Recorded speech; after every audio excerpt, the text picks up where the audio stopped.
చంపినోడు ఎవడో బయటికి రావాలి. ఈ మతోన్మాదకు ఊరకొక్కలు కరుణాకర్ గాడు, రాధా మనోహర్ దాస్ గాడు, లలిత్ కుమార్ అనేవాడు, ఇంకొకటి రోడ్ల మీద తిరిగేది ఒకటి ఉంది. వీళ్ళందరూ ఏం పోస్టులు పెట్టారు? ఏమండి వీళ్ళు మనిషి జన్మ ఎత్తిన వాళ్ళేనా? వాళ్ళ మనుషులకు పుట్టిన వాళ్ళేనా? వాళ్ళు చనిపోతే ఎగతాళిక పోస్టులు పెట్టారు. ఒరే మతోన్మాద ఊరకొక్కలారా, ఒక్కరిని చంపితే 1000 మంది లెగుస్తుంది క్రైస్తవులని ఎదవాళ్ళారా. మీరు మొరగటానికి వెనక ఎవడో కావాలరా? మీకు మేము అరవటానికి క్రీస్తు దాలరా? దమ్మున్న గ్రంథం బైబుల్.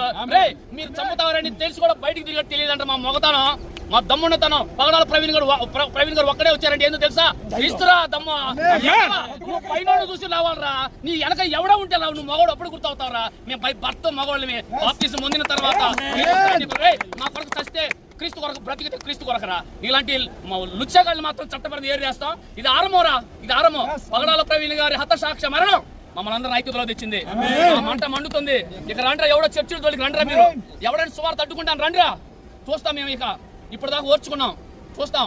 కాబట్టి యావత్తు క్రైస్తవులందరూ కూడా పోస్ట్ మార్టం రిపోర్ట్ మనకు అనుకూలంగా రాకపోతే చేతులు జోడించి చెబుతున్నాను, ప్రతి ఒక్కరూ సంఘంతో రోడ్ల మీదకి వచ్చి ఆరాధన జరిగించండి.